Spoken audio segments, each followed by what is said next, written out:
It looks like maybe, just maybe, we're going to get some more information about the Discovery class, as in confirmation it's actually happening, and an order placed, and a date, theoretically, that the first ship should enter service. The Discovery class has been this project that's been under wraps for years. Royal Caribbean has done a pretty poor job, and I say that jokingly because, I mean, I think to their own point, I think they've been teasing it a lot, but it's not like a really well kept secret, as in this project has been, ongoing for a while, even though it's unofficial, even though no orders have been placed. And if you were to ask officially the company, there is no Discovery class. Nothing's been confirmed yet. However, they've been working on this for a long time. We've talked about it here on this podcast and our YouTube videos at royalcaribbeanblog.com.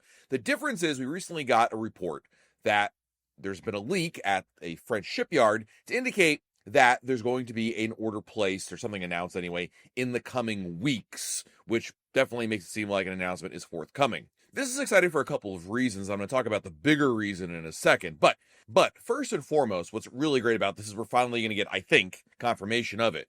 This particular report came out of a French newspaper or outlet, news media outlet over there, and they claim they have multiple sources within the shipyard. This isn't like I was on a cruise ship and the captain said this, or, kind of like third hand from somebody you're not sure about and somebody on Reddit posting it. Like, this is, I believe, a fairly credible rumor of what's to come. If the rumor is true, it means in a couple of weeks we'll hear a confirmation that the Discovery class will be built at Chantier de l'Antique, which is the shipyard in Saint-Nazaire, France.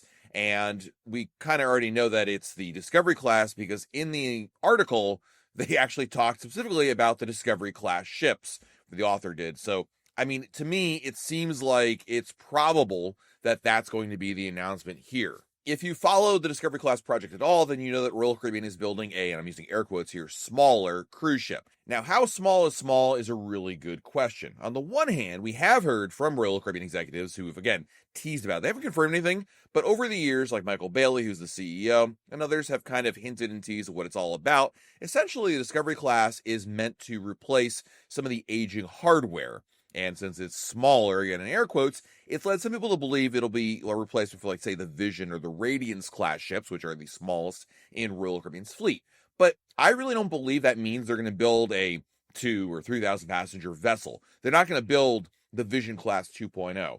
I think this is going to be a smaller ship in the sense that it is, relatively speaking, smaller than the Icon or the Oasis class. If I had to bet money, and again, I don't know anything, I think it'll be closer to about 4,000 passengers at the very least, and I think it's meant to also replace those ships doing more exotic itineraries. Michael Bailey actually talked about exotic itineraries during this past President's Cruise, and for what it's worth, that plan could have changed. But basically, if you look at where some of these Vision and Radiance class ships go, especially in the summertime, they're going to places like Europe, in the Baltics, over in Greece. And the issue here is that these are ports and itineraries that they could be making a lot more money on if they have a newer ship. As an example, Odyssey of the Seas has been operating in the Eastern Med for quite a while. Odyssey is a brand new ship, right? 2021, and it can command a much higher price than, say, a Vision class ship. But the problem is you can't really put Odyssey of the Seas doing the same runs as somewhere like Rhapsody or something like that. And so I think this is their idea, is like, what if we take bigger, newer ships, put them in places that our smaller ships can't go to, but it's not as big as a Quantum or an Oasis class ship that's too big for these places, but we make more money. I really don't think in my heart of hearts that the Discovery class ships are meant to get into places like Baltimore or Tampa or anything like that. Again, I don't think they're meant to be a one-to-one replacement of the Vision class. I think they're just going to be a big ship that's smaller than the Icon and Oasis class ship. Personally, just my own opinion. But the big thing about this announcement is it reveals something else to me, which I think is even more eye-opening. So, let's backtrack for a second. This announcement came out here, of course, in January of 2026. But if you go back to September of 2025, just a couple months ago, Royal Caribbean made a different announcement in which they announced they were going to be building Icon 5 and have an option for to build Icon 6 and even Icon 7. Cool, great announcement. Buried at the very bottom of that announcement was something really interesting. Royal Caribbean said, quote, "This multi-year agreement strengthens Royal Caribbean's group relationship with Meyer Turku, one of the world's largest and most modern shipyards, specializing in cruise ships, and readies Royal Caribbean Group for a new, game-changing class of ship beyond Icon," end quote. Now, at the time, we thought, oh, maybe they're talking about Discovery class. But now that we know Discovery class is being built in France and not in Meyer Turku in Finland, that means there are now two cruise ship projects. One we kind of know about, the Discovery class, and something else completely we have no idea. And again, they said game-changing class of ship beyond Icon. Now, I don't know more than you all do. I can only read certain tea leaves, but my sense of it is they're talking new game-changing. Game-changing is not like, well, it's kind of similar. They're looking to do something beyond Icon. That, to me, says the new flagship class, the new Icon, the Icon to Oasis, right? Like the thing that a new kind of cruise ship that goes beyond that. It's kind of interesting because we're sitting here today. We just got, Star of the Seas, Legends coming out. So that's, 2 and 3 of the Icon class. It feels like Icon of the Seas just came out like yesterday. And now we're already talking about their replacements, the next new hotness that'll be much further down the line. Now, if you remember, Icon of the Seas took about 7 years, I believe, from like initial development all the way to actually being built. So we're not talking about a cruise ship coming out anytime soon by any means. However, this is really exciting. Now we have two different cruise ship classes on the horizon. Now, again, speculation, of course, but this are in like public announcements, at least with the Meyer Turku announcement. The one over in France, I'm going to assume that rumor is true. And if it is true, then we are looking at some really interesting things to come here in the next decade or so. Because truly, if you're talking about, the Discovery class and or this particular new ship in Finland, I mean, really, you're talking about a few years away from the first ship of either of them ever showing up on a, port near you. I think realistically, if we're in 2026, and let's say the Discovery class gets announced, this year, you're probably talking about right around 2030 as maybe the first ship coming out. I would imagine, it's my guess. It could be 2029, I suppose, but, somewhere around that ballpark. Whereas, if they're talking about a new game-changing class ship beyond Icon, obviously there's been some development, and this is back in 2025, but this may be closer, 2033, 2035, I don't know. But we're obviously don't pack your bags quite yet. There's still a lot of runway left. And of course, if you're thinking, wow, Matt, that's a lot of cruise ships they're talking about, in the Discovery class, they still have, maybe 5, 7 Icon class ships, and now this new class in Finland we don't even know anything about, can they support all these? Let's not forget that Royal Caribbean's fleet is aging, right? That the oldest Vision class ship, Grandeur of the Seas, just hit 30 years this year because she debuted in 1996. And now, 30-year cruise ship today is not the same as it was 20 years ago. When I first started Royal Caribbean blog, and if you talked about a cruise ship that was 30 years old, in the early 2000s or 90s, I mean, that would have been an ancient cruise ship. No major cruise line like Royal Caribbean would have had a 30-year-old cruise ship in its fleet. But things have changed. Number one is cruise lines have realized that through amplifications and refurbishments, they can keep a ship going for much longer. Number two is they can get more money out of it. It's like a used car, right? When you pay your car off, the value of that vehicle is significantly higher than a car you're still making payments on and all that, right? Same is true with cruise ships, and I think they see the value of that. But if Grandeur of the Seas is 30 years old, there's a lot of other ships on the horizon, especially over the next 10 years, they're going to hit that number as well, because don't forget that the Voyager class came out in the late 90s, early 2000s. You have the Freedom class as well, right behind that, the Radiance class. So they've got a large part of their fleet that's approaching that 20 and 30 year mark. And for what it's worth, it's still an important milestone in the age of any cruise ship. So I think it behooves them as a company to obviously think of the future and be able to start adding new hardware that replaces it. I mean, there's no doubt in my mind, Royal Caribbean is thinking decades ahead of time in order to plan for it, have a kind of a contingency plan and an idea of how they plan on tackling things. And probably, like, as an example, with this new ship class in Finland, I'm sure they have like some vague ideas. Like, this is kind of the idea, like big ship, flagship, small ship, like kind of the market they're looking to get at and go from there. So when are we going to get more information? Good question.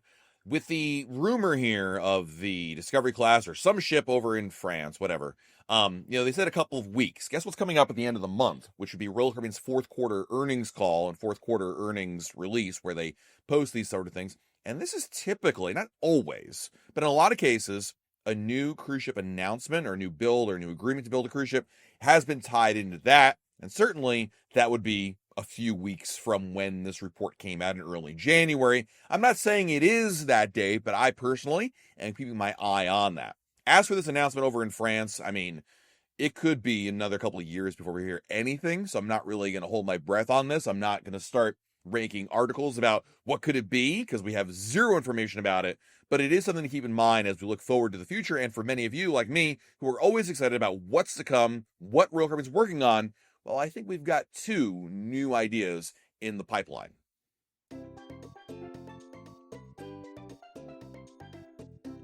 All right, friends, time to answer listener emails. This is part of the episode where I answer emails that you've sent me. You can always email me your questions by sending them to Matt, M-A-T-T, @RoyalCaribbeanBlog.com. First email is from Florida. Just got back from a 6-day Christmas cruise on Oasis of the Seas from Port Everglades in Fort Lauderdale that went to Cozumel, Coco Cay, and Nassau. And happy to report, overall, it was a great cruise. Besides Cozumel, there was great weather with calm seas throughout, although I can't say I'm too surprised about a rainy day in Cozumel. While on board, I was very happy to go to Portside Barbecue a couple times. Man, oh man, I forgot how good it was. I still don't understand why Royal Caribbean didn't expand the restaurant to other ships, because it was so good. Before we boarded the ship and waited in Terminal 18 in Port Everglades, I think I might have discovered a hack, though maybe I didn't, and I just rediscovered something old.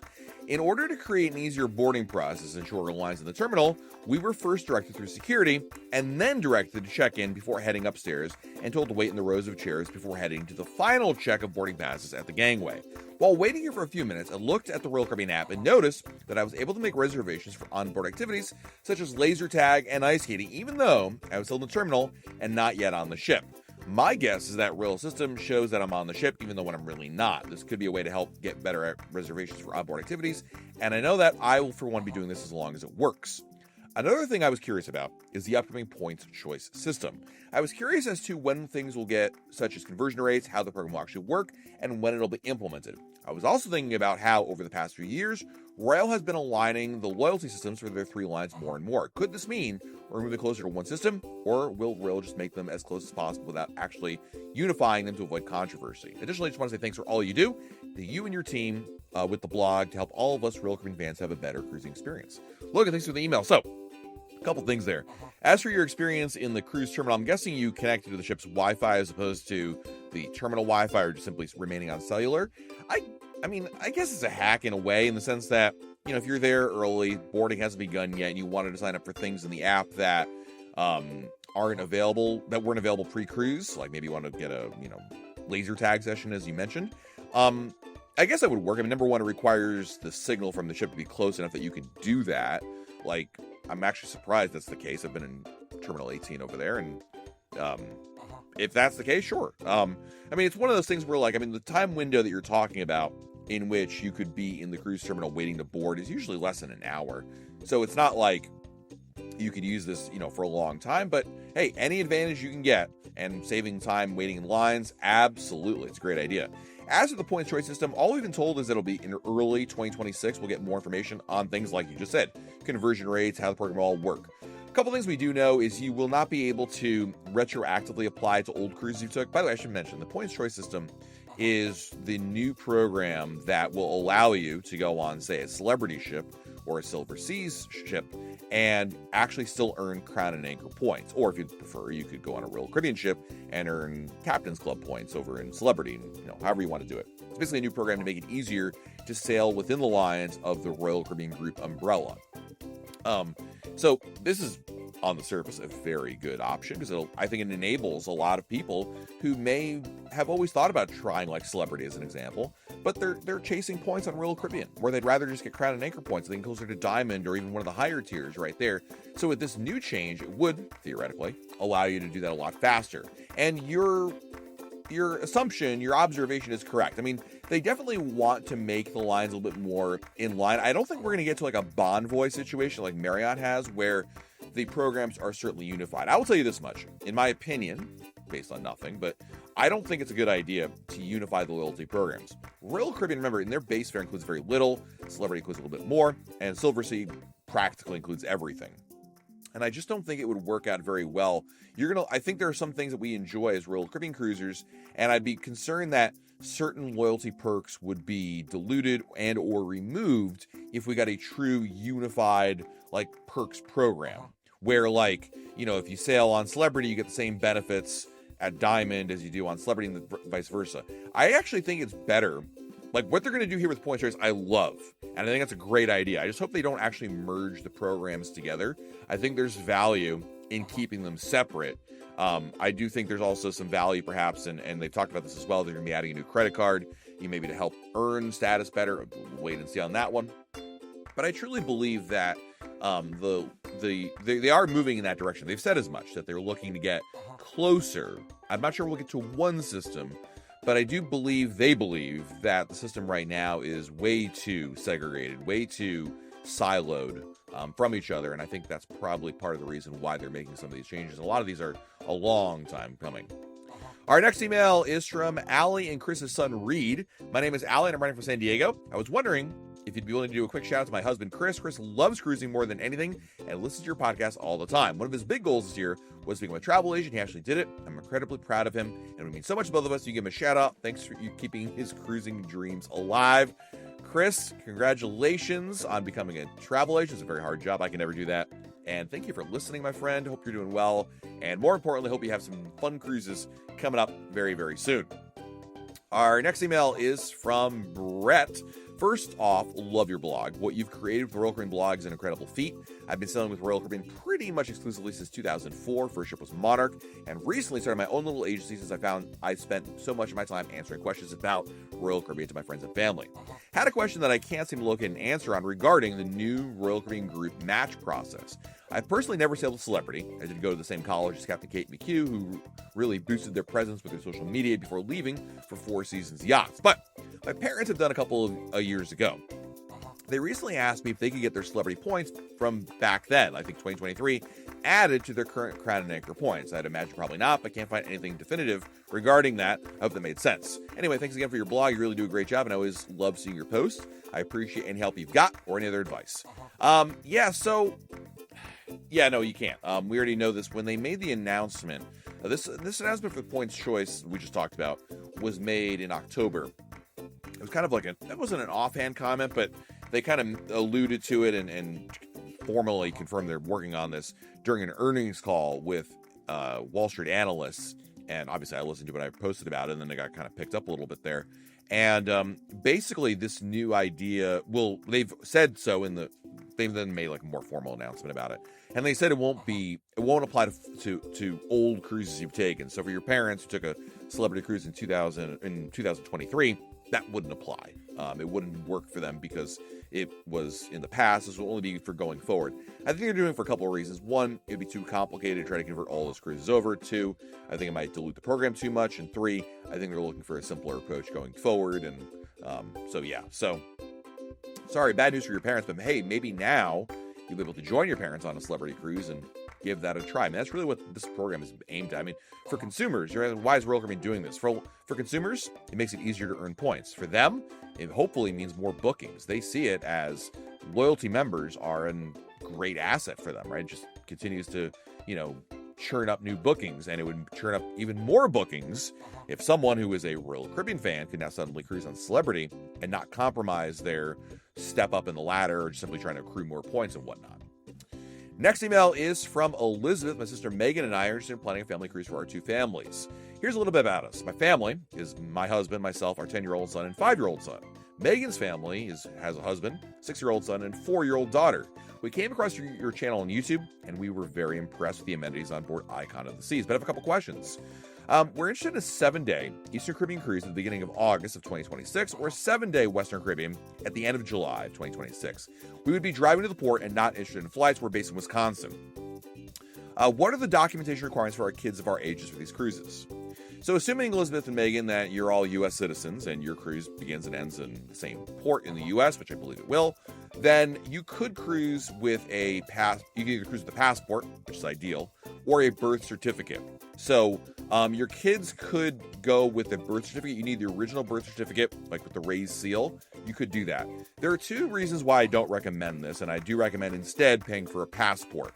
One, it's easier. When you get both check-in and when you come back, the process for getting in and out is so much faster with a passport than a birth certificate. That's number one.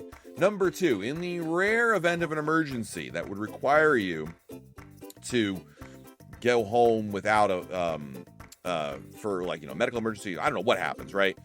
You would not be able to fly home with just a birth certificate. You need a passport because you've been in a foreign country. And so I really do recommend getting a passport for your kids. I know it's only good for 5 years. I know it's expensive for them. Blah blah blah. You get that. I would simply tell you that it is an investment in your travel future. I have a feeling this will not be your only cruise you'll be ever taking. In fact, maybe you'll want to go do like a trip to Europe on land. I know it's crazy, but you might even want to do that. It's worth it. I have kids. I know a lot of people who have kids and cruise, and I'll tell you this much: it's fairly simple, a little bit of paperwork up front, but I think it's absolutely worth getting. And lastly, are passports required for all of us, or are there alternate options for U.S. citizens sailing on closed-loop cruises? It sounds like you've Googled this before. Yeah, I mean, you can all cruise with birth certificates if you prefer. For the adults, you would also need state-issued ID, so like a driver's license as an example. But it's just one of those things. A best practice is to cruise with a passport, because if you were to get stuck somewhere, you would really be stuck somewhere without a passport. And that's why you really want to get one. I think it's absolutely worth it.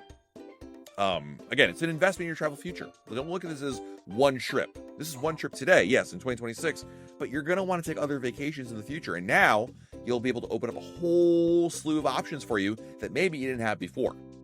They also add, we're not limited to selling an Icon. If there are similar options that might be more affordable or better suited for families, we'd love to hear your recommendations. There is no ship better suited for families and your families than Icon or maybe Star of the Seas. Legend will be in Europe, so I'm going to guess that's not really on the cards for you. The Icon class is built for families with young children being under the age of 8, certainly. And that's 3 out of 4 kids here, and I think the 10-year-old would still enjoy it. It is just so catered to your family that I'd be remiss if I didn't just really harp on that. Certainly the Oasis class ships, like, Wonder, Utopia, Oasis, Allure, Harmony, they're great. Symphony, I mean, they're all wonderful ships and great for families as well. But I really believe the Icon class would be better for you on that one. So hopefully that answers your question there and makes it a little bit easier to understand the requirements. Just get a passport. I'll make it easy for you. Just get one. You'll thank me later. It's the easiest approach, quite frankly. And our last email today is coming to us from Jacob from Tallahassee. Just got off my cruise on Explorer that stayed overnight in New Year's Eve in Aruba. It was amazing. The experience of watching fireworks go off at midnight from my balcony was unlike anything I've ever seen. Easily the most fireworks I've ever seen at once in my life. I couldn't believe we were the only ship that got given the spectacle. Royal Caribbean needs to bring back overnight New Year's Eve cruises to Aruba and perhaps other destinations. I know you've said before overnight Caribbean stays need to come back, and I agree. Just wanted to share and get your thoughts. Thanks for all you do. Dude, I mean, you're preaching to the choir here. I think overnight stays are great. I wish they would do more of them. I strongly suspect the reason they don't do them is because of money. It costs more. There's 2 reasons. 1, it costs money to stay docked in port. And 2, probably more importantly, when they're in port, they can't open the casino. I mean, in some cases they can. There are some ports or some countries that have a little more leeway with it, but you can't open shops and casino, and that kills their onboard revenue. So I think that's why they don't do it. But I'm not their stockholder. I'm not a stockholder. I'm not on their board of directors. I don't care about any of that stuff. I am a consumer. I want fun, darn it.